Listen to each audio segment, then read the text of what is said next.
Buongiorno a tutti da Bruno Pepi, oggi vi parlo di cos'è il buddismo e cosa credono i buddisti. Il buddismo è una delle religioni principali nel mondo in termini di aderenza, distribuzione geografica e influenza socio-culturale. Nata come religione orientale, sta prendendo piede in maniera influente e popolare anche in Occidente. È unica nel suo genere, sebbene abbia alcuni elementi simili all'induismo, come il karma, etica sulla causa-effetto, maya, la natura illusoria del mondo, e samsara, il ciclo di reincarnazione. I buddisti credono che lo scopo della vita sia raggiungere l'illuminazione. Il fondatore del buddismo, Siddhartha Gautama, nacque in India nel 600 a.C. Essendo ricco, visse in maniera lussuosa, considerando poco il mondo attorno. I suoi genitori volevano preservarlo dalle sofferenze del mondo esterno e non volevano che fosse influenzato da una qualche religione.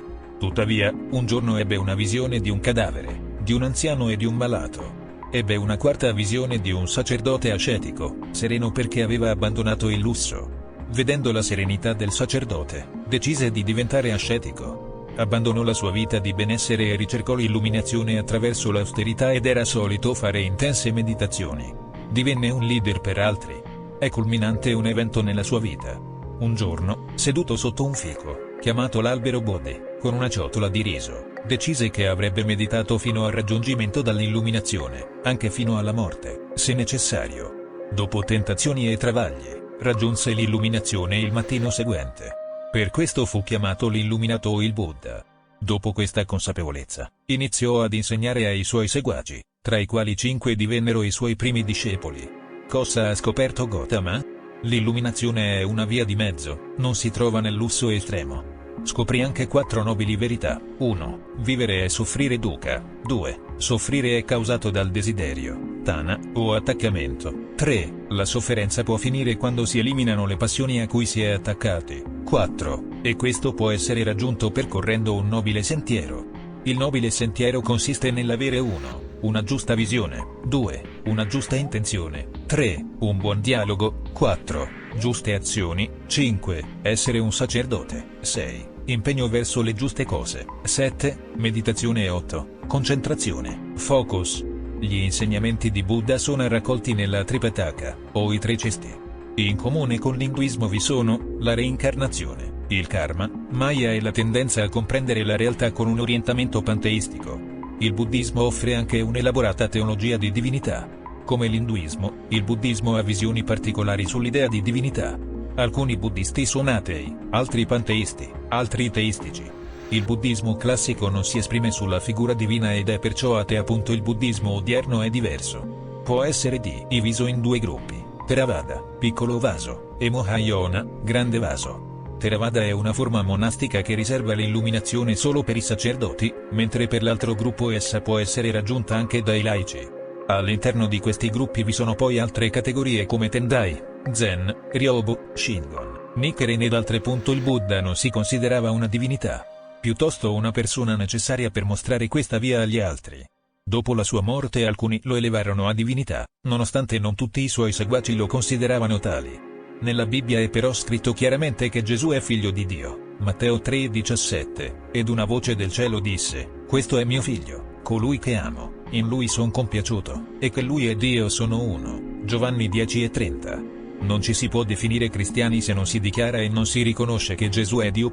Nella Bibbia è scritto che il peccato è un problema che avrà conseguenze eterne per l'uomo. Nel buddismo, invece, non c'è bisogno di un salvatore. Per un credente Gesù è l'unico che può salvare dalla dannazione eterna.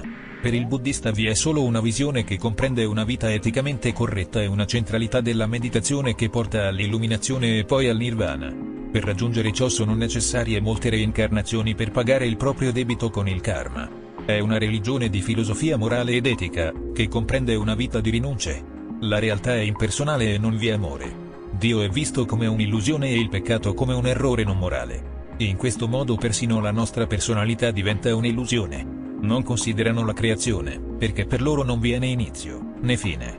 Vi è invece un infinito ciclo di nascita e morte e sofferenza. I cristiani invece sanno che Gesù è morto per loro così che non dobbiamo soffrire per l'eternità. I cristiani sanno che c'è molto più che sofferenza e morte, è stato rivelato attraverso la rivelazione del nostro Salvatore, Gesù Cristo, che ha sconfitto la morte e ha portato vita e immortalità attraverso la parola, secondo Timoteo 1:10. Il buddismo insegna che Nirvana è il più alto stato di esistenza ed è raggiungibile individualmente.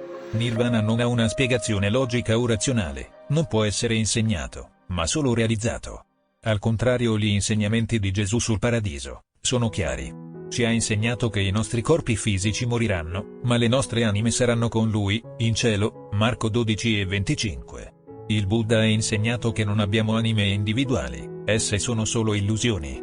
Per loro non vi è un Padre misericordioso che ha mandato suo Figlio a morire per le nostre anime, per la nostra salvezza, per raggiungere la sua gloria. Bene.